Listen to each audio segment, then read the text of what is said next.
Le MUDC, critiqué mais jamais égalé. Si le rap est mort depuis Tupac, le MUDC est venu déterrer sa conscience. The police the same way.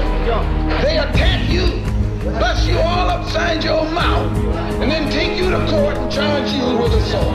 What kind of democracy is that? Je m'appelle Malcolm X. Je suis mort à l'âge de 39 ans et ce que j'avais à dire n'a pas forcément beaucoup vieilli. We wake up, we clean up, and we stand up. And once we can stand up like a man on our own feet, we stop begging the white man. And we stop apologizing to the white man. We stop compromising with the white man. It's not hate to say that we were Jim Crow, discriminated and segregated. It's true. It's not hate to say that the Supreme Court, which is the highest court in this country, came up with a hypocritical desegregation decision 9 years ago, which they haven't enforced yet. That's not hate. That's true. Who taught you, please?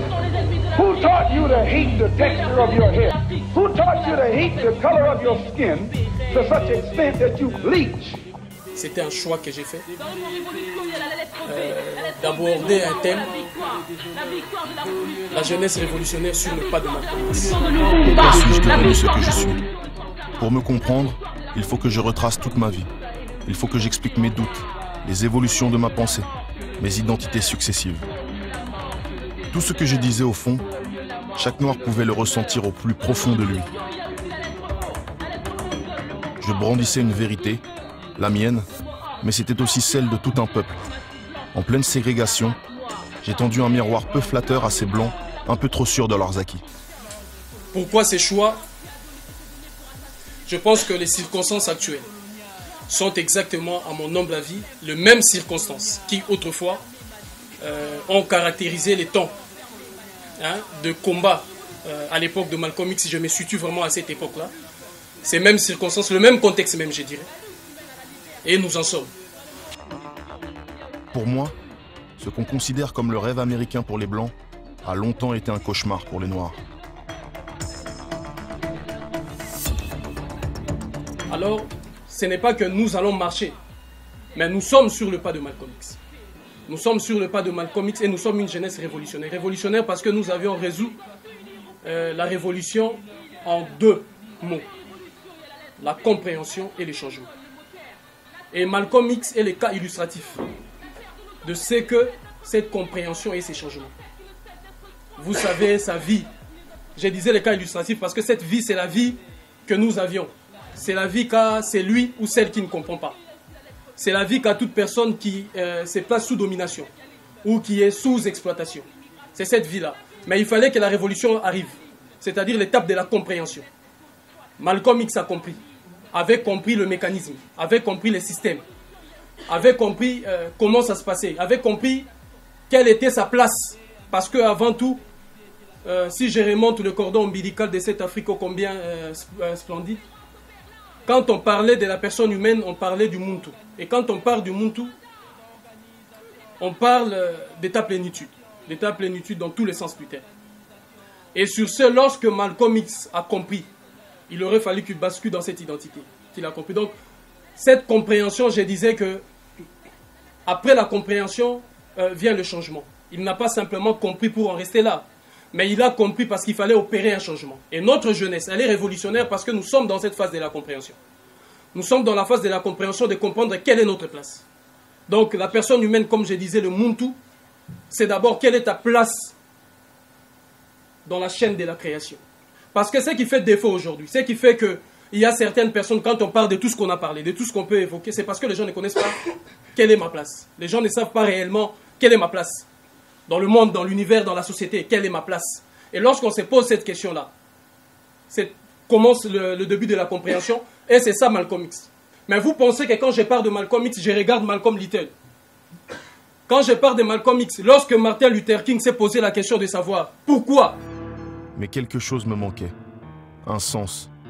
Et quand on erre sans but dans Harlem, la loi du ghetto vous rattrape toujours. De cette période à Harlem, j'en tire une leçon précieuse. L'intégration avec les Blancs semble impossible. Mes illusions perdues, j'étais prêt à entendre un discours beaucoup plus radical. Je ne savais pas encore qui j'allais devenir, mais je savais déjà qui je ne voulais plus être. to be a man, to be a human being, to be respected as a human being, to be given the rights of a human being in this society, on this earth, in this day, which we intend to bring into existence by any means necessary.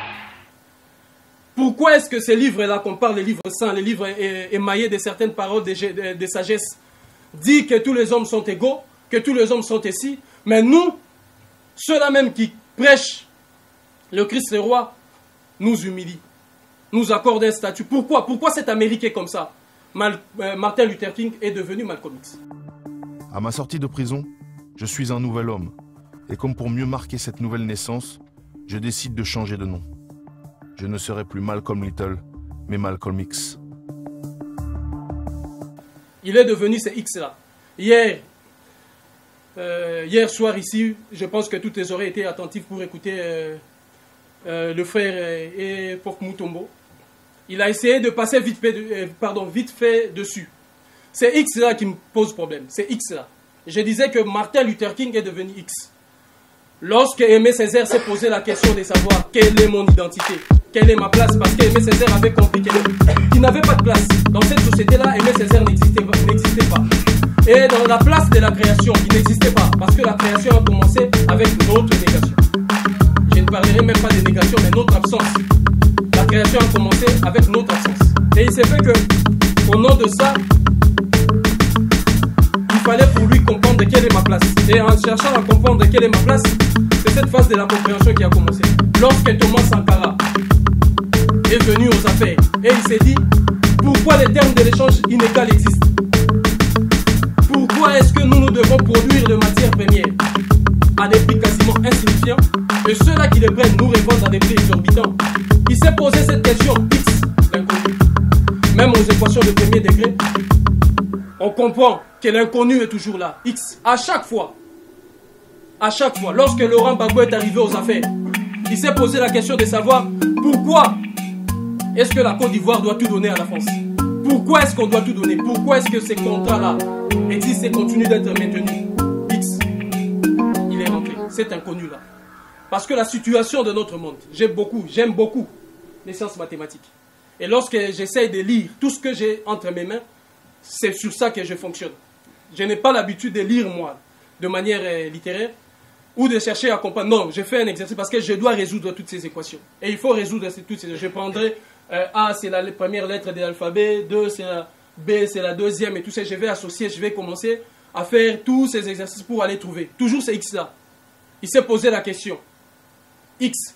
Je disais, c'est pourquoi, à chaque fois, chacun de nous, lorsque cette jeunesse et cette génération commence à se poser la question, pourquoi?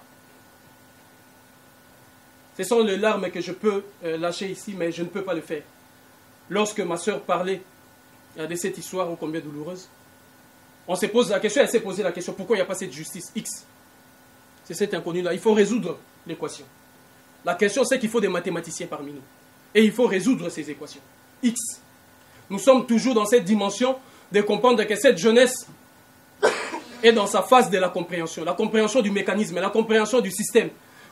Alors X, je reviens sur cet X-là. Je sais que 24e lettre de l'alphabet, si je ne me trompe, 2 plus 4 égale 6. 2 plus 4 égale 6, qui est pour moi et qui est pour tout Africain, les chiffres du destin. Le destin, vous pouvez dire mystique, tout ça, mais le destin. C'est ces chiffres-là, 6. Lorsque l'un des résistants, je salue sa mémoire, Simon Kimbangu, est parti, il avait prédit et il avait dit aux gens, je partirai à 15 heures. Il a donné l'heure, à 15 heures. 1 plus 5 égale 6. Tous ceux qui ont côtoyé Simon Kimbangu savent qu'autour de son œuvre, il a commencé un certain 6, le 6 avril. Il a prêché, disons, il a fait sa mission pendant 6 mois pour restaurer certaines choses. Et le jour de sa mort, il avait encore tapé ici. 1, 2, 3, 3 fois. De ce côté, 6. Et moi qui, parfois, lorsque j'ai commencé ma quête de pouvoir retrouver, de résoudre ces équations, X, pourquoi X? Pourquoi je vois ces mêmes personnes-là au Cuba, Martinique, Guadeloupe, Trinidad, Tobago, je suis allé apprendre. Et quand je suis allé apprendre, c'était aussi ces questionnements de X. Et on m'a placé sous la trajectoire du chiffre 6, du destin qui devait s'accomplir. C'est X là, comme je disais, Malcolm X 2 plus 4 égale 6. Mais je sais aussi qu'il a eu 6 filles. Je sais aussi que c'est X là, comme je disais, égale 6. Les livres de la Bible, pour ceux qui croient aux aventures merveilleuses de Jésus-Christ ou de toutes ces aventures qui sont énoncées dans ces documents, on sait que dans les livres de l'Apocalypse 13-18, il est écrit ceci, que c'est lui qui a de l'intelligence et la sagesse calcule le chiffre de la bête, car c'est un nombre d'hommes. Et ce chiffre est de 666. W, 3W, 666. Alors j'essaie de me poser ces questions-là. Il fallait résoudre cette équation. Il fallait commencer à résoudre cette équation. Parce que c'est la phase de la compréhension. En partant de là, on va comprendre pourquoi l'Internet, pourquoi les liens, pourquoi la communauté. Parce que ce sont les deux mots forts, si j'ose dire, si j'ose parler de l'Internet. Les liens et la communauté. Et ça me renvoie à la religion. Mais avant de rentrer dans la religion, je disais que Malcolm X, donc vous avez compris au moins la première partie, j'explique qui est Malcolm X. Et c'est pourquoi je disais que cette jeunesse est sur le pas de Malcolm X. Parce que nous y sommes. Nous devons nous donner cette peine-là de résoudre l'équation, d'aller dans cette dimension, de comprendre X, de nous rentrer dans la peau et commencer à résoudre ces équations. Parfois, il m'arrive, lorsque je regarde tous ces phénomènes et toutes ces questions, il m'arrive parfois de poser ces questions, de commencer cette phase de la compréhension. Et lorsque la phase de la compréhension commence, la phase de la compréhension arrive, obligatoirement, ça déclenche en moi la deuxième phase, le changement. Le changement, je pense, les résumés, lorsque je suis rentré, ces résumés-là démontraient comment est-ce qu'on essaye d'aller chercher les changements. Comment est-ce qu'on part de gauche à droite pour aller chercher les changements. Avec l'action. Qu'il fallait chercher les changements. Il fallait commencer à taper là où il fallait. Parce que Malcolm X, l'Occident et le monde entier, les systèmes en soi, s'est intéressé à Malcolm X parce que Malcolm X savait trouver les changements. Lorsqu'il a commencé cette révolution personnelle, cette révolution, elle est d'abord identitaire. Elle est identitaire parce que le X, c'est le nom qu'il a rejeté. Le nom qui dit Little. Il a rejeté le nom. C'est le nom qu'il a renvoyé. Et en renvoyant ce nom-là, c'était la première phase de la compréhension. Parce qu'il fallait enlever cet héritage-là. Alors on me dit, vous êtes de quelle nationalité? En vrai, en réalité, votre réponse et notre réponse doit être X. Vous sortez de l'Afrique, on vous dit, vous êtes de quelle nationalité? X. Vous venez vers les Antilles, on dit, vous êtes qui? X. Pourquoi? Parce que c'est de l'inconnu. C'est quelque chose qu'on nous a donné et qui ne nous appartenait pas. On m'a donné le fait, peut-être pas Congo, mais Martiniquais, Congolais, Togolais, Sénégalais, AIS là, ça revient tout le temps. Toujours. On m'a donné ça. Mais c'est là que commence la première phase, la compréhension. X. De quelle nationalité? X. Parce que c'est le refus, d'abord, de quelque chose qui nous a été imposé. Parce qu'on a compris, en 1884, que les tractations ont commencé. Les tractations ont commencé lorsqu'on a délégué celui qui était l'héritier du trône du royaume de KwaZulu pour aller négocier avec le royaume, la Grande-Bretagne, la reine d'Angleterre, sur ce qu'adviendra l'Afrique de demain. Ils ont refusé de nous le rendre. Ils ont refusé. Ils ont refusé. Cette démarche-là, c'est la première démarche si l'on veut réellement commencer à comprendre le système. Parce qu'il y a une difficulté qu'il faut savoir. Lorsqu'un enfant va à l'école, lorsqu'un enfant rentre à l'école, cet enfant-là peut paraître très intelligent. L'enfant comprend, comme je voyais la discussion qui venait de se passer là, l'enfant comprend justement comment ça se passe. Il arrive parfois que cet enfant est premier de sa classe. Tout le monde dira que cet enfant-là est intelligent, il comprend. Mais cet enfant-là ne comprend absolument rien. Rien du tout. Parce qu'il est entré quelque part. Quelque part là où on l'a mis là, pour essayer de le faire, de lui permettre de s'acheminer dans une logique qui a été... Or, la logique en question, cette logique-là de l'inconnu, c'est la destruction fondamentale de cet enfant. Il y a 4 graines. J'utilise le terme graine, pourquoi? Parce que la graine, on sait que la graine, à un moment donné, ça pousse. Hein, on l'a plantée quelque part sous la terre ou en nous. Ça va pousser, cette graine-là. Alors, on va comprendre mieux. Je parle des 4 graines. Lorsque je parle du colonialisme, de l'impérialisme, de tous ces fléaux, de tous ces mots, je parle des 4 graines. La première, je parlerai de la religion. Second, je parlerai de l'administration. Après, je parlerai de l'école. Après, je parlerai du commerce. Ce sont les 4 graines. Et ces 4 graines-là, si vous ne comprenez pas mieux, si vous n'êtes pas très aguerri, si vous n'avez pas fait cette démarche-là de la compréhension, pour arriver au niveau d'X, de résoudre d'abord l'équation. Il faut résoudre d'abord l'équation pour commencer maintenant à comprendre. Et si vous n'avez pas fait cet acheminement, qu'est-ce qui va arriver? Vous aurez l'impression de comprendre. Regardez, lorsqu'ils ont voulu faire passer sans problème, sans souci, ce qu'ils ont appelé les razzias négrières et la destruction fondamentale de nos structures politiques, tant culturelles, tant sociales, ils ont trouvé un mot joli, commerce triangulaire. Pourquoi? Pourquoi commerce triangulaire? Parce que tous ceux qui étaient de la religion ont le sens de la compréhension pour comprendre c'est quoi le commerce. On vous dira que lorsque l'islam commence à s'implanter, lorsque le christianisme commence à s'implanter, lorsque les juifs arrivent, c'était toujours par la voie du commerce, par la voie des échanges. Parce que c'est par cette voie-là qu'on rentre. Le commerce en soi, la graine là, elle est pourrie, elle est mauvaise. Mais je ne peux pas comprendre ça parce que vous êtes commerçant, vous êtes dans une seconde logique, mais en réalité parce que vous n'aviez pas fait la première phase des choses, la compréhension. C'est pourquoi je disais que cette jeunesse, elle est révolutionnaire. Parce que, obligatoirement, il faut passer par là. Il faut passer par cette compréhension. Il faut aller par cette compréhension. Le commerce triangulaire, vous voyez, ça passe mieux. Tous les crimes qui ont été faits, on dirait une petite magie, c'est-à-dire un coup de baguette magique. Tout le monde en parle avec aisance. Commerce triangulaire, les débatteurs, tout le monde, les spécialistes, commerce triangulaire. Parce que le commerce, c'est le terme, là, la graine, qui pose un problème. Or, commerce, comme je disais, va de pair avec la religion. Parce que c'est comme ça. C'est comme une marchandise qui est vendue, comme la marchandise qui a été vendue dans des religions. Comment on nous a vendu cette marchandise-là? Et l'autre graine dont je parlais de l'administration. L'administration va de pair avec l'école. Cet enfant-là que vous aviez dit, vous dites qu'il est intelligent. On est en train de doter à cet enfant une structure. Une structure réflexive, une façon d'agir, même la méthodologie de résoudre des questions. Parce qu'il y a une méthodologie. Quelqu'un te gifle, il te dit, je te dis comment est-ce que tu peux répondre, comment est-ce que tu peux me gifler. C'est la raison pour laquelle, quand vous voyez les Noirs, ou les Africains, ou les personnes qui sont lobotomisées, lorsqu'on est en train de violer ou de massacrer, ou de tuer dans les Caraïbes, ou de tuer dans la mère patrie Afrique, ces gens-là prennent leur stylo, leur plume, ils disent, son excellence, monsieur l'ambassadeur, daignez accepter. Après, à la fin, ils auront à dire, je vous prie de croire à l'expression de mes sentiments distingués. Voilà. Quelqu'un qui vous a giflé, qui vous dit voilà comment vous devez répondre. C'est parce que l'école, c'est l'acheminement de l'école. C'est cet acheminement-là. Le grain qu'on nous a introduit fait que nous sommes là pour servir l'administration. Parce que l'école est là pour ça. Regardez aujourd'hui, lorsqu'on regarde ce qu'on appelle aujourd'hui le question de... c'est avec le franc CFA, les droits des affaires.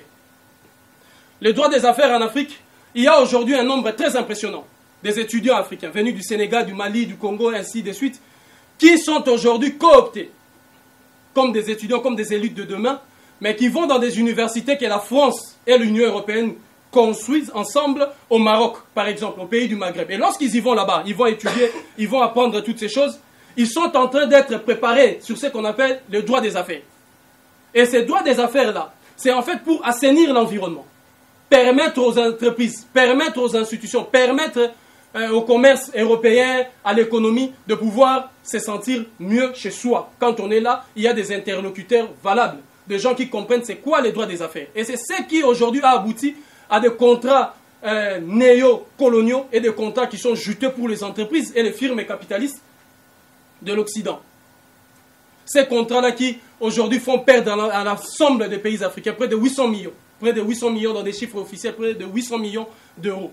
Et il faut voir comment est-ce qu'on obtient ça. Le président Ahmed Sékou Touré, lui, à son tour, avait refusé. Laurent Gbagbo, lui, à son tour, a refusé de pérenniser ces contrats. Thomas Sankara, lui, avait refusé de pérenniser ces contrats. Patrice Lumumba n'a voulu même pas voir ces papiers-là. Et au nom de ça, qu'est-ce qui se passe? Les administrateurs, c'est-à-dire ceux qui étaient hier des élèves, des écoliers, des étudiants, ce genre-là, eux, ils vont te combattre. Ils se disent, tu ne comprends pas comment les systèmes fonctionnent. Lorsqu'on t'explique ça, tu ne comprends pas comment les systèmes fonctionnent. Toi, tu te dis, ah, c'est vrai. Et c'est en ce moment-là que les dangers commencent. Parce que, indirectement, tu cherches à comprendre comment les systèmes fonctionnent. Mais pas parce que toi, tu veux comprendre comment les systèmes fonctionnent. Parce qu'on te dit comment les systèmes fonctionnent. Et c'est qui pose un problème. Et le problème est tel que, aujourd'hui, lorsque la nudité du franc CFA a éclaté devant le monde, les gens, c'est comme si les gens étaient surpris. De dire, ah, les francs CFA, Ah, les francs CFA, vous voyez, 600 millions d'euros. 600 millions d'euros qui partent comme ça, qui perdent. Ce n'est même pas les chiffres qui vous intéressent, c'est d'abord sur le principe. Sur le principe. Comment est-ce qu'une monnaie peut commencer par franc CFA? Ce n'est pas un patrimoine africain. Comment est-ce qu'il y a le peuple franc, on parle de peuple franc, on parle de... Ce sont des questions identitaires. Mais comment est-ce que... C'est d'abord par de principe. On n'a même pas besoin des technocrates. On n'a même pas besoin des techniciens. On n'a même pas besoin des théoriciens pour comprendre ça. Pourquoi vous devez vous asseoir pour aller acheminer à cette perte de temps et cette perte d'énergie? Donc c'est là où je dis qu'il y a un problème. Avec ces 4 graines-là, il y a un problème. L'école, obligatoirement, vous préparez les administrateurs de demain. Obligatoirement. Et ces administrateurs-là ont été préparés pour servir, justement, cette industrie impérialiste et colonialiste. C'est uniquement la raison. Et le contre-retour, c'est le standing de vie qu'on leur accorde dans la société. Et qui s'est fait qu'ils se placent comme les élites de la société. Alors que ces gens-là ne comprennent pas. Ils ne comprennent rien. Lorsque je regarde une partie de notre mère patrie, l'Afrique, je prends la ville de Matadi et la ville de Kinshasa, 350 km à peu près. Il y a la première route nationale. Écoutez bien, la première route nationale qui part de Kinshasa au port de Matadi. Or, si vous regardez ce que ces réseaux routiers permettent peut-être par rapport à l'acheminement de marchandises et tout, pour le bénéfice de peuples d'abord africains qui sont au Congo et de peuples africains de manière générale, 0,0,0,8%. Parce que la construction de cette route, c'était pour une seule raison. La capitale a été créée là par la Belgique. La Belgique est là, les colons étaient là, et il fallait acheminer tout ce qu'on aura traité après, toutes les marchandises et les richesses départant de là jusqu'à vers les bateaux. Donc c'est pourquoi on a construit. Vous voyez, la première route nationale mène vers le port. La première route nationale mène vers le port. Le port, c'est quoi? C'est l'exportation. Et à travers ces ports-là, toutes les armes qui s'acheminent vers l'Afrique, à cause de cela, c'est par là que ça commence. La première route nationale. Alors, quel est le concept de la nation en Afrique? Quel est le concept de la nation?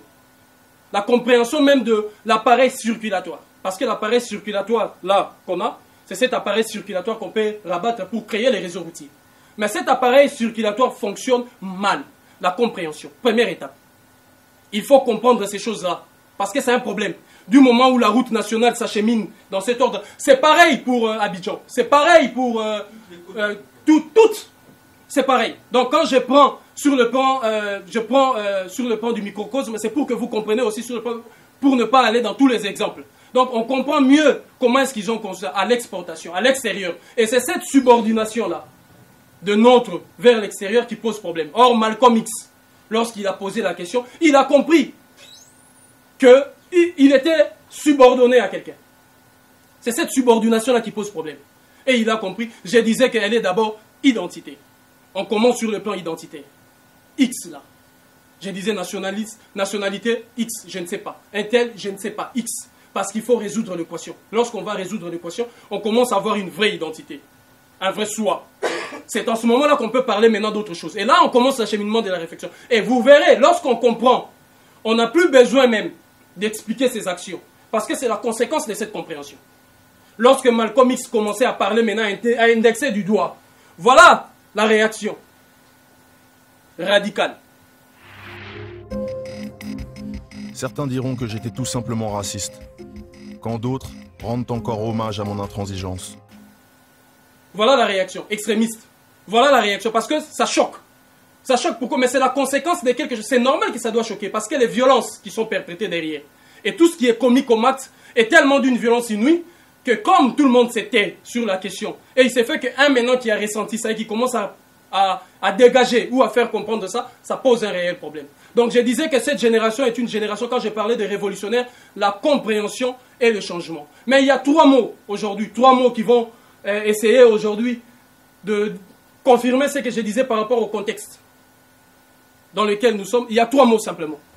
Lorsque Malcolm X avait posé le base du nationalisme, ce nationalisme-là, à l'époque, lui parlait du nationalisme noir. Mais aujourd'hui, comme je disais hier dans la présentation, nous avions essayé d'évoluer. D'évoluer aujourd'hui pour parler du nationalisme africain. Parce qu'il fallait résoudre le X là. Pour parler du nationalisme africain. Et recadrer le sens des choses. Non pas ici, mais dans la profondeur. Parce que c'est ça l'Afrique. Ça ira maintenant dans la profondeur. On parlera de patrimoine génétique. On parlera de tout ce que vous voulez de l'Afrique. Mais ces 3 mots, c'est quoi? C'est l'exploitation, c'est l'oppression et c'est la dégradation. Je vous parle de la dégradation. Ils ont commencé à dégrader. Vous étiez là? Je parle bien de la dégradation. Je ne dis pas que vous aviez été fait ceci. Non, je parle de la dégradation. La dégradation, vous étiez là? On va vous rabaisser là. Hein? Vous dégradez un peu, parce que ça, on dirait que vous ne méritez pas. Et quelle est la dégradation? Regardez ces pays, ces beaux pays, la France. Parce qu'il y a 2 choses. Il y a ces beaux pays, la France, et il y a la France moche. La France moche, c'est cette France-là que nous condamnons ici tous. Vous connaissez tous les fléaux de cette France-là. Et il s'est fait que, dans la dégradation, aujourd'hui, la France a quelque chose, une valeur, ô combien, hein, qu'ils essaient toujours de mettre en avant. Ils parlent de l'égalité. Parce que quand vous avez été dégradé, vous êtes ici, vous devez faire un effort d'aller là. Et là, vous vous arrêtez à l'égalité. Vous êtes limité là. Il ne faut plus aller plus loin. Parce que si vous allez plus loin, vous n'appartenez plus à la société des hommes. Vous n'appartenez plus à la marche de choses. C'est-à-dire qu'il faut vous arrêter là. On vous a dégradé pour vous donner un challenge. Et aujourd'hui, je vois très enthousiasmé, je vois aujourd'hui des gens partout qui me disent oh, il nous faut l'égalité. Il faut aller dans cette égalité. Mais c'est la conséquence de la dégradation quand vous parlez de l'égalité. C'est la conséquence de cette dégradation. Et cette dégradation, on a dégradé la personne humaine. Malcolm X, on lui prend. On l'a dégradé, on dit toi tu deviens Malcolm Little. Comme tous les autres noms que vous connaissez là. On nous a dégradés identitairement. On perd le soi, le moi véritable. On perd son espace environnemental, sa compréhension du monde, sa propre lecture, son paradigme propre à soi. On perd ça. Dégradation. On vient sur la dégradation du tissu social. Vous avez vu, je prends toujours son cas, parce que le contexte est pareil et il est le cas illustratif de ce qui nous arrive et de nos vies. C'est pourquoi je parlais, il faut mettre toujours ces X là. Même quand vous vous êtes engagé pour commencer ces combats, pourquoi cette histoire? Pourquoi on ne parle pas de ça? Pourquoi X? Vous êtes rentré. Mais maintenant, il faut passer à la seconde magie. La seconde magie, c'est la magie de l'affirmation. Comme lui, il a affirmé. Hein, comme beaucoup d'autres, vous savez, quand ils ont affirmé à travers l'histoire, il a commencé, lui, à affirmer. Je suis X parce que je refuse ce nom. Il a commencé la magie de l'affirmation parce que c'est là que ça commence à rentrer. C'est là que maintenant la société s'est dit, non seulement il s'est dit, il a compris, mais il commence à affirmer la logique de ce qu'il est. Il a commencé l'affirmation. Et au nom de cette affirmation-là, je disais la dégradation du tissu social. Regardez sa famille. Sa famille a été brisée de par son père. Parce que son père était attaché dans ces cordons ombilicaux qui nous amènent vers jusqu'à Marcus Garvey. En 1924, quand ma mère me portait dans son ventre, une bande de cavaliers du Ku Klux Klan fit irruption chez nous. Il faisait nuit. Brandissant leurs fusils et leurs carabines, ils encerclèrent la maison et crièrent à mon père de sortir. Nous avions intérêt, disait-il, à quitter Omaha parce que le bon peuple chrétien blanc ne supporterait pas la façon dont mon père fomentait des troubles chez les bons noirs d'Omaha. Mon père, Earl Little, était un fidèle de Marcus Garvey, un militant de la cause noire. Ils sont passés aux actes. The Ku Klux Klan burned down one of their homes in Omaha. Il comprenait déjà ce que Garvey disait. Parce que ce que Garvey disait, Garvey était le dépositaire d'une réalité vraie que nos ancêtres ont commencé. Oh, combien belle lurette. C'est là où, à un moment donné, je parlerai de marron. La raison pour laquelle nous avions choisi de dire que nous sommes le marron uni, digne et courageux, le MUDC. Parce que c'est ces marrons-là. C'est-à-dire, il fallait remonter ces cordons ombilicaux pour comprendre. Là, et Marcus Garvey était l'un des dépositaires. Et lorsqu'il a commencé à transmettre ça, le papa, à Malcolm X, avait déjà compris. Donc on avait déjà sémé. C'est pourquoi je parlais toujours de la graine. Nous aussi, on a utilisé parce qu'on comprend mieux le phénomène de la graine, nous.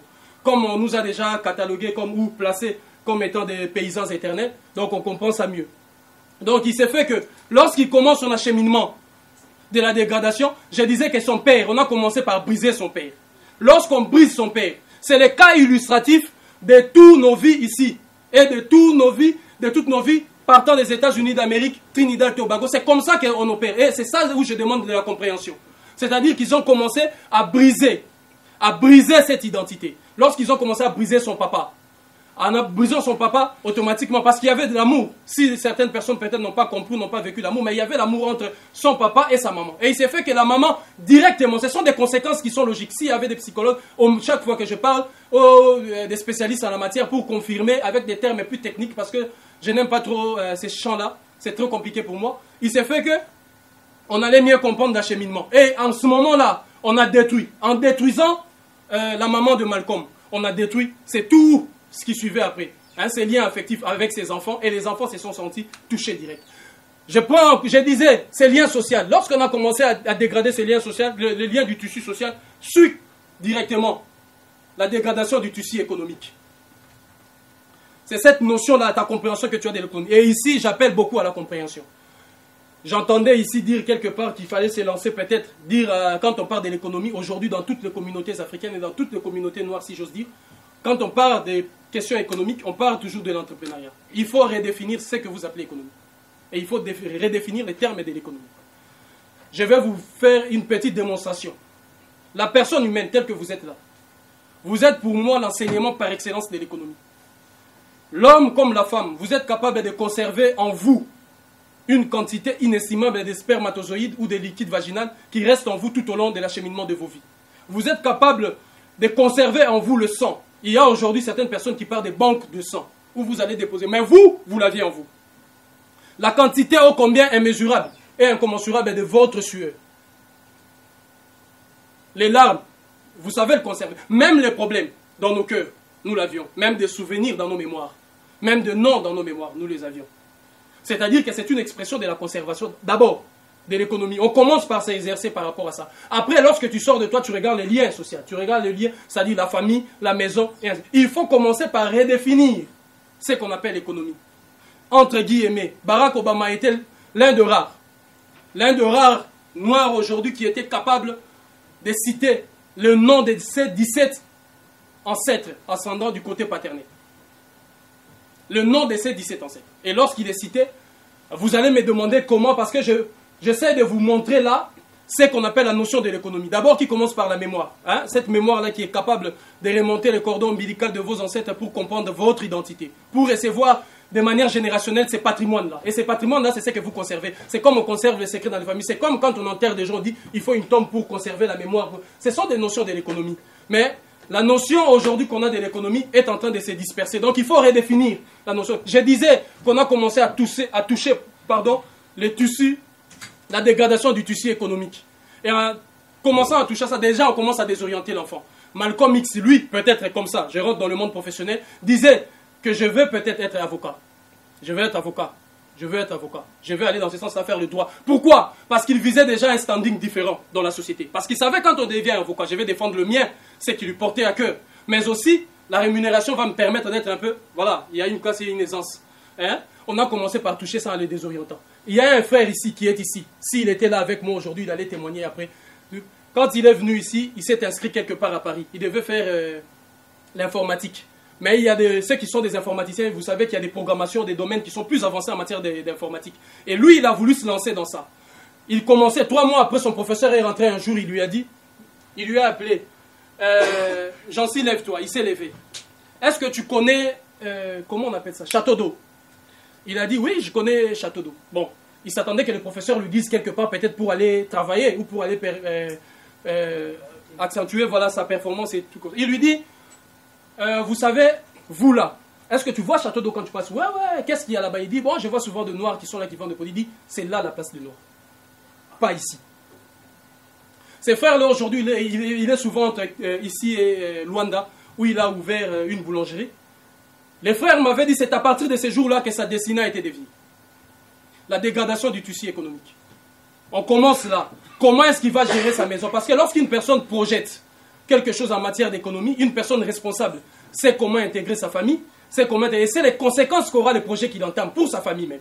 Donc c'est-à-dire c'est une disposition déjà des choses qu'il prend. Et la personne était animée d'une volonté d'aller dans ce... Mais on lui dit, comme on a dit, les cas illustratifs, Malcolm X.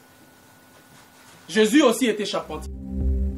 Me voici à l'école, le seul noir au milieu des blancs. À 13 ans, je suis même l'un des meilleurs élèves du lycée. Nous sommes alors en 1938, à Mason, une petite ville du nord des États-Unis, presque entièrement blanche. Et un noir qui réussit dans les études, c'est un phénomène unique, quelque chose comme un caniche rose. À quoi vont me servir tous ces efforts pour être le premier? À presque rien. Mes ambitions d'être avocat sont stoppées net par un professeur d'anglais. Apparemment, je n'étais toujours pas assez intelligent à leurs yeux pour faire ce que j'avais envie de faire. C'est alors qu'au fond de moi-même, je commençais à changer. j'évitais les Blancs. Dans une société encore dominée par les rêves des Blancs, j'ai abandonné le mien. Je ne serai pas avocat. J'ai arrêté les études pour commencer une nouvelle vie, ici, à 18 ans, à Harlem. Ce que l'on appelle à l'époque la Mecque noire. L'avocat là, ce n'est pas l'acheminement qu'il vous faut. Ici, ce n'est pas vous. Dégradation du tissu économique. Cette dégradation-là, c'est la dégradation aujourd'hui de notre identité véritable. C'est la dégradation de notre être et de notre humanité. C'est cette dégradation-là qui aujourd'hui se passe. Et il faut résoudre la question. Il faut résoudre la question même au niveau des relations internationales. C'est cette dégradation-là. J'ai parlé de l'oppression. J'ai parlé de l'oppression parce qu'à cette époque-là, nul aux États-Unis ne pouvait dormir. Nul aux États-Unis ne pouvait passer sans qu'il y ait la pression de ceux-là, les autres. Hein, les autres qui venaient souvent, qui faisaient la pression. La pression sur la personne. Vous devez quitter, vous devez partir d'ici. Ici, ce n'est pas votre place. Ici, ce n'est pas votre place. Aujourd'hui, l'oppression, les cas illustratifs encore. On est là tout le temps. Je pense que les camarades qui m'ont, et les frères et sœurs qui m'ont précédé, ont essayé de vous démontrer de sortes d'oppression. Comment est-ce que, même l'oppression médiatique, comment est-ce que l'oppression, même l'oppression scolaire, au niveau même de nos enfants, comment cette oppression-là, on l'a mis en place. Et sur le plan étatique, vous voyez l'oppression aujourd'hui que nous subissons en tant que des nations, disons, des jeunes nations, de jeunes États, comme on dit souvent, nés au lendemain de la conférence de Berlin, où cette oppression-là s'est traduite par une ingérence intempestive des nations occidentales dans les affaires africaines. Lorsque les gens analysent la crise de la Côte d'Ivoire, les gens analysent la crise de la Côte d'Ivoire à partir de la prise du pouvoir de Laurent Gbagbo. Mais c'est une interprétation erronée. Parce que vous n'intégrez pas la dimension de la révolution. La dimension de la révolution, c'est qu'il faut aller en partant de là où Laurent Gbagbo a compris. Quand il a compris comment ça fonctionne. Mais comment a-t-il compris? Si aujourd'hui Thomas Sankara n'était pas mort, cas illustratif, si Thomas Sankara n'était pas mort, les Burkina Faso avaient pris un élan sur ce qu'on appelle aujourd'hui la restauration de ce qui a été dégradé. Le tissu économique, le tissu social, le tissu, même je dirais humanitaire ou identitaire. Thomas Sankara a pris de l'avance. Là où la France a échoué pendant des siècles, Thomas Sankara a réussi en 4 ans. À 4 ans, il a réussi à accomplir tout ça. Et si Thomas Sankara n'était pas mort, aujourd'hui on aurait une Burkina Faso en plein essor. Un pays stable. Et Blaise Compaoré ne serait pas venu au pouvoir. Et si Blaise Compaoré ne serait pas venu au pouvoir, on n'aurait pas pu alimenter la rébellion qui aujourd'hui a abouti à la déstabilisation de Laurent Gbagbo. Donc l'acheminement de ce travail-là que l'on fait au niveau de la CIA, où les conséquences des choses vont se passer en 2020, en 2030, en 2030, vous cherchez l'explication, mais vous ne cherchez pas la compréhension. Et lorsqu'on ne cherche pas la compréhension, il y a un problème délicat. Même quand on s'engage dans des mouvements, il y a un sérieux problème. Comment on oriente nos énergies? Parce que ça sera la conséquence de ça. Les actions doivent être la conséquence de cette compréhension. Et je disais que cette oppression-là, cette oppression, vous le savez aujourd'hui, quand on nous... je pense que le frère Domota va intervenir, on verra, on aura mieux compris aussi de ces côtés-là. Hein? De l'autre côté, comment ça se passe? Comment cette oppression-là s'est traduite dans le quotidien? Comment est-ce qu'on arrive à opprimer? Et cette oppression-là, comme la conséquence de la domination. Quand ça descend, l'homme commence à opprimer la femme. Lorsque l'homme commence à opprimer la femme, indirectement opprime ses enfants. Et cette oppression-là, là je parle, ça rentre dans nos maisons. L'oppression commence. Parce que c'est déjà quelque chose qui existe. Et c'est cette oppression-là qui pose problème. Et je disais que je parlerai de l'oppression, je parlerai de la dégradation, je parlerai de l'exploitation. L'exploitation commence par l'exploitation de l'homme. Lorsqu'on exploite notre intelligence, lorsqu'on exploite nos énergies pour une industrie qui aujourd'hui est en train de nous tuer en toute douceur, avec un feu doux. Areva est en train de tuer. Mais vous ne comprenez pas qu'il y a une exploitation dans le cerveau de la plupart d'entre nous, où les gens se profilent dans une direction. Je dois devenir, comment on appelle ces gens-là qui vont travailler dans ces genres de domaines nucléaires et tout ça? Bon, vous avez beaucoup de noms pour ces genres de choses. Donc ces gens-là, on commence déjà à les préparer par rapport à l'exploitation. Ton cerveau et l'énergie commencent à être exploités déjà par rapport à quelque chose dont les conséquences, les dividendes ne vous appartiennent pas. Lorsqu'on forme les gens, quand j'ai parlé tout à l'heure là des techniciens par rapport au franc CFA, vous devenez technicien. Vous vous dites, bon, je suis devenu technicien formé, je suis compétent. Vous êtes compétent en quoi? Votre compétence là que vous parlez compétent. Comment pouvez-vous être compétent dans la participation de l'assassinat de masse de votre peuple, de l'appauvrissement, si j'ose dire, de masse de votre peuple? Comment tu peux parler des compétences? La compétence, alors il faut redéfinir les termes. C'est là où je parlais des concepts. Et les concepts, je disais que Malcolm X, les cas illustratifs, a réussi à poser les nationalismes. Je ne vais pas dans le nationalisme énorme, mais je parle du nationalisme. Et ces nationalismes-là, comme je disais, les nationalismes africains, c'est l'intelligence du renouveau. Et c'est ça la démarche de cette génération, l'intelligence du renouveau. Je ne rentre même pas dans la création, d'abord je parle de l'intelligence du renouveau. Parce qu'il faut renouveler des énergies. Il faut renouveler nos sociétés d'attente. Il faut renouveler. Lorsque l'Occident parle parfois de renouvellement des énergies, est-ce que vous comprenez qu'est-ce que ça signifie? La conséquence du renouvellement de l'énergie pour nous, pour vous, quelles sont les énergies qui seront renouvelées? Vous avez vu dans l'acheminement des actions que nous avions posées, nous sommes allés dans le tombeau de Napoléon Bonaparte. Et nous sommes allés dans la résidence de Jean-Marie Le Pen. Le lien c'est quoi? Parce qu'il y a eu renouveau des énergies. Le même reflet, les mêmes idées, les mêmes actions qui ont caractérisé les réflexions autrefois de Napoléon Bonaparte caractérisent Jean-Marie Le Pen. Je ne rentre pas dans le cadre des partis politiques. Je parle de la personne en tant qu'une influence politique dans ces pays parce que quand je parle de Jean-Marie Le Pen à un moment donné a pris un nom et une fonction présidentielle. Il a exercé la fonction de président de la République au nom de Jacques Chirac. Lorsqu'il a revêtu le costume de Jacques Chirac, Jean-Marie Le Pen a dit ceci. Là où il y a de l'odeur, il faut rajouter le bruit et la saleté pour parler de nous. Jean-Marie Le Pen a exercé encore lorsqu'il a revêtu le costume de Nicolas Sarkozy en tant que président de la République. Nous allons nettoyer tout ça, vous savez la suite. Jean-Marie Le Pen s'est encore réincarné en tant que président du FN. Lorsqu'il dit, à travers Marine Le Pen, il faut essayer de se débarrasser de l'immigration bactérienne. Ça, c'est un mot violent. Même pas violent, mais ça démontre le cas illustratif dont j'explique. Parce que si vous allez en République dominicaine, vous entendez ces mêmes langages. D'où l'on dit l'immigration ou la venue des Haïtiens. Hein, on qualifie ça de l'immigration bactérienne. Et c'est la source. C'est la source aujourd'hui de beaucoup de crimes. C'est de même lorsque les Africains, d'ailleurs à juste titre, rentrent chez eux. C'est-à-dire que lorsque nous quittons par exemple la Mauritanie pour aller au Maroc, en Algérie, c'est chez nous. Mais on parle de cette immigration-là bactérienne. On dit, voilà, les kafirs sont arrivés. C'est ça, cet esprit-là de Jean-Marie Le Pen que j'ai dit. C'est cet esprit-là qui incarnait Napoléon Bonaparte. Et c'est ça l'acheminement de nos actions. Le renouveau. Je disais que le nationalisme africain, c'est l'intelligence du renouveau. Il faut renouveler nos énergies. Nos énergies-là qui étaient capables autrefois de pouvoir chercher à prendre notre destinée en main. Exterminer une partie de la population. Par quel mécanisme Monseigneur Ebola peut-il résoudre ou diminuer la question de l'immigration? Ce n'est pas un procès de propagande parce que je mentais à votre déclaration. Vous dites que Monseigneur Ebola, l'Ebola est une maladie capable d'exterminer et de voler la vie humaine. Si vous appelez, vous demandez l'aide à Monseigneur Ebola pour exterminer, pour résoudre le problème des immigrations massives. Non, ce n'est pas faire des discours subversifs, je ne mets pas sur des déclarations qui sont le vôtre, où vous appelez à Monseigneur Ebola, donc vous appelez à l'extermination.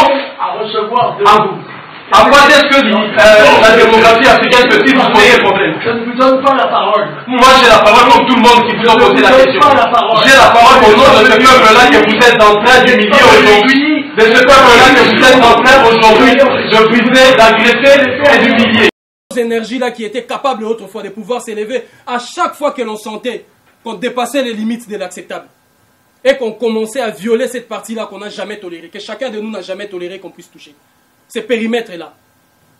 Il faut renouveler ces énergies sociales qui caractérisaient l'organisation de nos sociétés. Il faut renouveler ces énergies-là qui caractérisaient l'organisation de nos politiques, de nos priorités surtout. De nos priorités. Pourquoi je parle des priorités?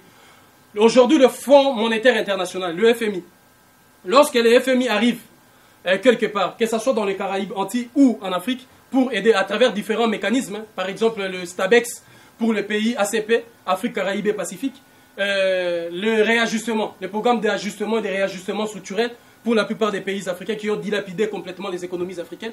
Lorsqu'ils arrivent, ils vous donnent l'argent et ils vous donnent les priorités. Quelles sont les priorités? Vous ne construirez pas ça. Vous devez construire ça. Hôpitaux, écoles. Et lorsqu'on met la construction des hôpitaux et des écoles, tout le monde est émerveillé. L'Afrique est aujourd'hui le baromètre de toutes les personnes qui aujourd'hui critiquent peint l'Afrique en noir ou nous peint, disons pas en noir, mais en comme si j'ose dire la laideur de la peau de la mère du crapaud, comme on nous peint là, comme ça on dit que la peau du crapaud est tellement laide à voir. C'est de cette manière-là. Quand on arrive à nous peindre, on dit oh, regardez les pays africains. Regardez, ils n'arrivent même pas à s'en sortir. Et pourtant, on leur a donné l'argent. Et lorsque ces gens-là analysent, ils disent, vous voyez, Les Africains n'arrivent même pas à construire des écoles. Ils n'arrivent même pas à construire des hôpitaux. Ça, ce sont des argumentaires qui sont donnés, qui sont rodés. Des argumentaires qui doivent vous faire accepter à vous. Vous pensez que vous êtes en train de réfléchir. Vous pensez que vous êtes en train de permettre aux gens d'avancer. Quand vous dites qu'il faut construire des hôpitaux, il faut construire, vous n'êtes pas en train de comprendre la réalité, c'est que vous êtes en train de construire. C'est que vous êtes en train de nous demander de faire. Et à chaque fois que ces critères ne sont pas respectés, comme on a établi les critères, qui définissent et qui établissent les critères de développement? Ce sont ces mêmes nations. Aujourd'hui, parmi les critères d'un pays développé, on a introduit dans des pays africains le planning familial. Le planning familial a comme conséquence numéro 1 la contraception, par exemple. La réduction drastique de nombre de naissances, si vous voulez, des populations humaines. Et cette réduction drastique, je vous parlais ici de cet esprit-là, Jean-Marie Le Pen. C'est pourquoi nous sommes allés chez lui, lorsqu'il parlait de Monseigneur Ebola. Et c'est pourquoi nous sommes allés chez tous ces érudits-là de leur côté qui disent que le problème de l'Afrique, c'est aujourd'hui un problème que vous savez, la démographie. Or, la Chine est une puissance économique, on voit aujourd'hui par rapport à la force démographique, comme l'Inde. Et pourquoi nous priver à nous, nous qui avions subi toutes ces exterminations, nous qui aujourd'hui nous avions subi toute forme de destruction, pourquoi nous empêcher à nous de remplir les côtés ou de pouvoir dépasser la Chine? C'est notre challenge de demain. Pourquoi nous, on ne peut pas dépasser l'Inde? Eux, ils doivent avoir 1 milliard et quelques, et l'Afrique, alors, on vous fait croire que l'Afrique n'est même pas capable de nourrir tous ces gens-là qui sont là. Et le problème de la démographie, si vous regardez bien... c'est la démographie de l'Afrique qui est le problème. C'est-à-dire que structurellement, si on ne régule pas la démographie du continent africain, ça ne résoudra pas le schmilblick actuel. On est déjà 9 milliards sur Terre, à peu près. On ne pourra pas se permettre d'être beaucoup plus, 15 milliards, 12 milliards, etc. Vous savez ce qu'il fait en Afrique ?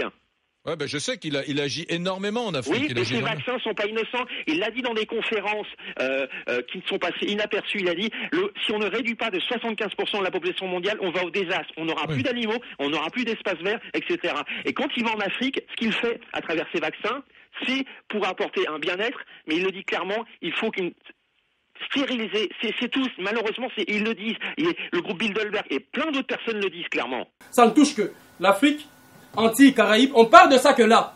Et aux États-Unis d'Amérique, dans des communautés noires, on pose la question de la démographie. Et ça, c'est un problème. C'est pourquoi j'ai parlé de la compréhension. Et cette compréhension-là, par conséquent, doit aboutir à l'action. L'action vraie. Et cette action-là, quand vous posez la question, ma soeur, cette action-là, c'est qu'il faut faire mal. Il faut faire mal. Si vous voulez qu'on s'intéresse à ce cas, si vous voulez qu'on trouve, qu'on puisse avoir gain de cause, il faut faire mal. Là, comment on arrive à faire mal? Là, c'est pourquoi nous, on a choisi de devenir des marrons. Regardez bien l'illustration, la démonstration de ce qu'on appelle des marrons. La société était là tranquille, comme dans les villages africains. Je voudrais recadrer une chose parce que l'esprit des marrons n'est pas né. On n'a pas créé un génie ou un égrégore comme les gens ont d'habitude de dire aujourd'hui. On a créé des conditions pour faire appel à cet esprit africain. Parce que c'est ça le vrai esprit africain. Parce que nous avions été déportés et dépossédés de tout. Tout ce qu'on a fait là-bas, de ce qu'on n'a jamais fait en Afrique, pour appeler ces esprits, il faut passer par le tribunal des ancêtres. Alors que là-bas, on n'a pas eu besoin de passer par le tribunal des ancêtres. On a eu le courage d'affronter directement ces esprits. C'est pourquoi on a créé les conditions de Bois Caïman. Et c'est là qu'on va repartir pour poser les bases maintenant. Les bases de ce qu'adviendra les négociations qui seront autres. Notre négociation pour récupérer l'Afrique.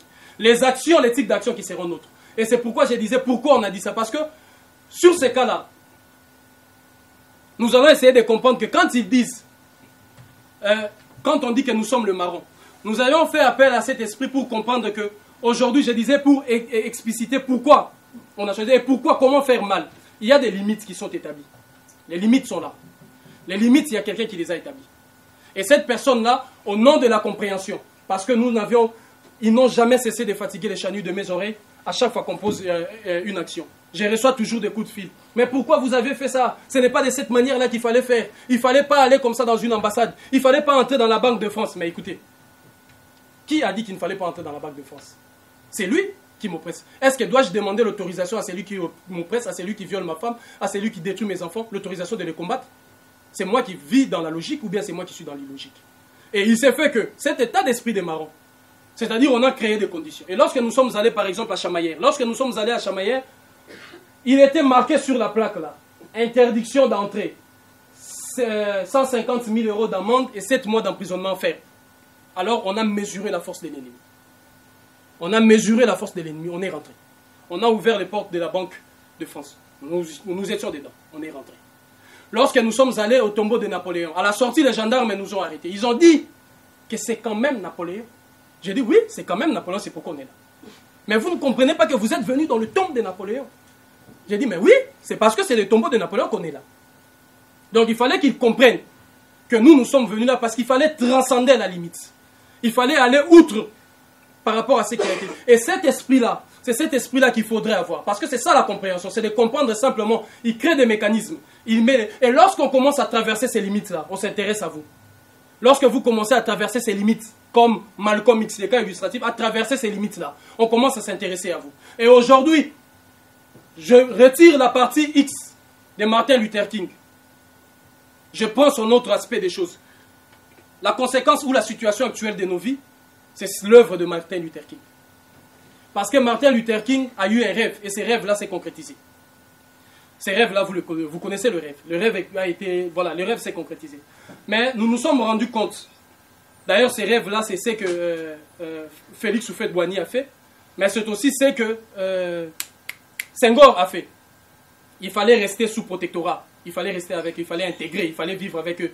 Mais vous avez la conséquence. Ça fait aujourd'hui 60 ans que les pays africains sont indépendants. Et l'Afrique qui est en train de vivre aujourd'hui, c'est cette Afrique-là, cet aspect-là de Martin Luther King, et c'est cet aspect-là, Houphouët-Boigny, et de l'autre.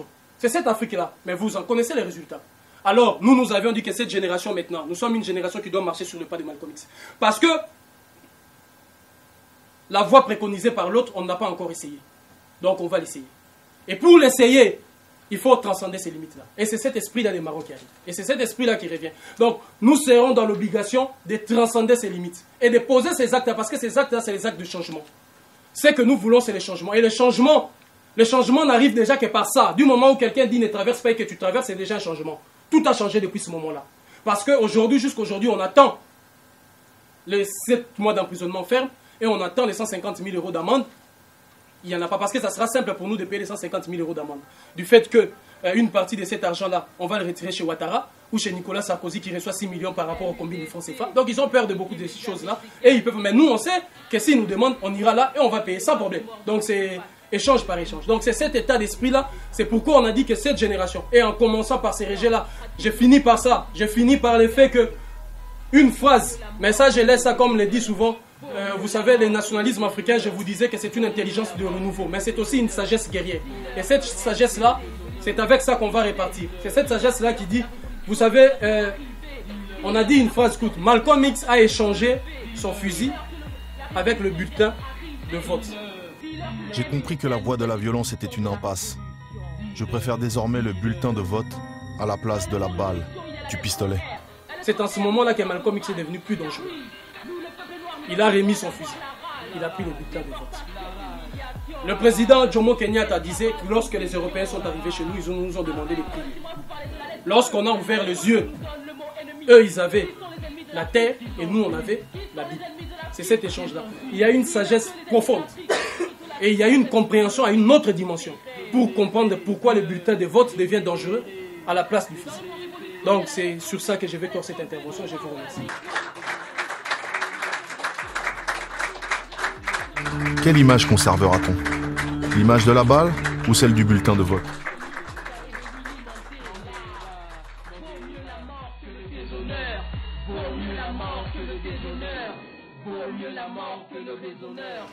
On risque d'être traité d'extrémiste et tout ce qu'on veut,